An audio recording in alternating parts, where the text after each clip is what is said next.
Hello friends, સ્વાગત છે તમારું અમારી ચેનલ ખાના પીના ફૂડ્સમાં। તો આજે આપણે બનાવીશું રેસ્ટોરન્ટ સ્ટાઇલ મલાઈ કોફતા। તો મેં અહીંયા 200 ગ્રામ જેટલું પનીર લીધું છે। પનીરને આપણે આ રીતે ખમણી લેશું। પછી આપણે તેને હળવા હાથે થોડીવાર મિક્સ કરીશું, જેથી કરીને પનીર એકદમ સોફ્ટ થઈ જાય। આ રીતે પનીર સોફ્ટ થઈ જાય ત્યાર પછી આપણે તેમાં બાફેલા બટેકાનું છીણ એડ કરશું। મેં અહીંયા 2 થી 3 બટેકાનું છીણ લીધું છે। ત્યાર પછી તેમાં આદુ મરચા લસણની પેસ્ટ એડ કરશું। હવે આપણે તેમાં સ્વાદ પ્રમાણે મીઠું અને ધાણા જીરું પાવડર એડ કરશું। ત્યાર પછી એ બધી વસ્તુને આપણે મિક્સ કરી લેશું।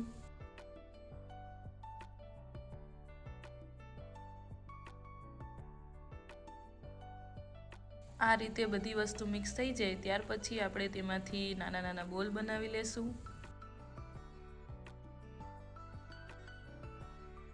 આ રીતે આપણે બધા બોલ્સ તૈયાર કરી લેશું। મેં અહીંયા તેલ ગરમ કરવા માટે મૂકી દીધું છે। તેલ ગરમ થઈ જાય એટલે આપણે બોલ્સને કોર્નફ્લોરમાં ડીપ કરીશું અને ત્યાર પછી તેને ફ્રાય કરવા માટે નાખી દઈશું।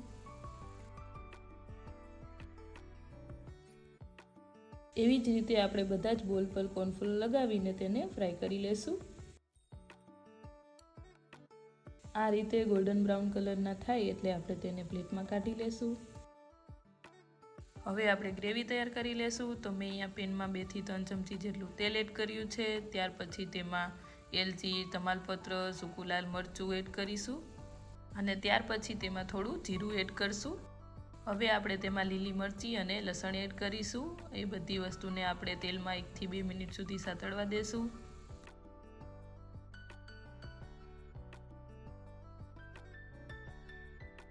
ત્યાર પછી આપણે તેમાં ડુંગળી અને ટમેટા એડ કરી દેશું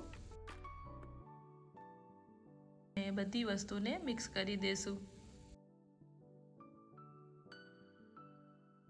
હવે આપણે તેમાં 5 થી 6 નંગ જેટલા કાજુ એડ કરીશું। ત્યાર પછી આપણે તેમાં મસાલા એડ કરી લેશું। મસાલામાં હું અહીંયા હળદર, લાલ મરચું, ગરમ મસાલો, સ્વાદ પ્રમાણે મીઠું એડ કરું છું। હવે આપણે બધી વસ્તુને મિક્સ કરી દેશું। મિક્સ થઈ જાય એટલે આપણે તેને ઢાંકીને 2 થી 3 મિનિટ સુધી ચડવા દેશું। 2 થી 3 મિનિટ જેટલો સમય થઈ ગયો છે તો હવે આપણે તેને નીચે ઉતારી લેશું અને ઠંડુ થવા માટે મૂકી દેશું। ગ્રેવી ઠંડી થઈ ગઈ છે તો હવે આપણે તેને એક મિક્સર જારમાં એડ કરીશું અને ત્યાર પછી તેની પેસ્ટ બનાવી લેશું।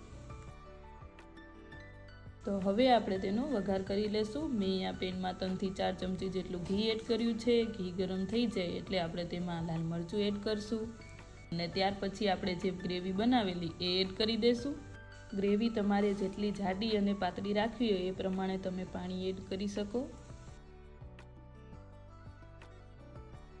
હવે આપણે તેને ઢાંકીને 4 થી 5 મિનિટ સુધી ચડવા દેશું। 4 થી 5 મિનિટ જેટલો સમય થઈ ગયો છે તો હવે આપણે તેને ચેક કરી લેશું।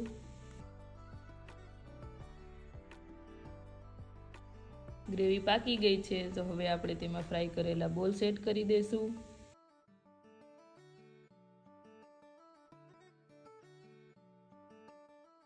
અને ત્યાર પછી તેને એકદમ ધીમે ધીમે ગ્રેવી હારે મિક્સ કરી દેશું।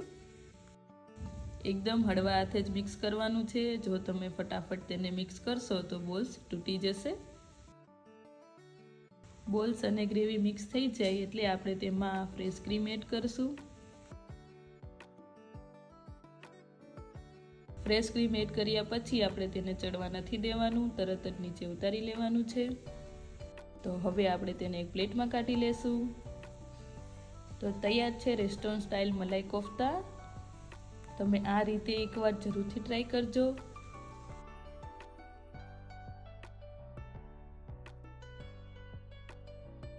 જો તમને મારી રેસીપી ગમી હોય તો વિડીયોને લાઈક, શેર અને ચેનલને સબસ્ક્રાઈબ જરૂરથી કરજો।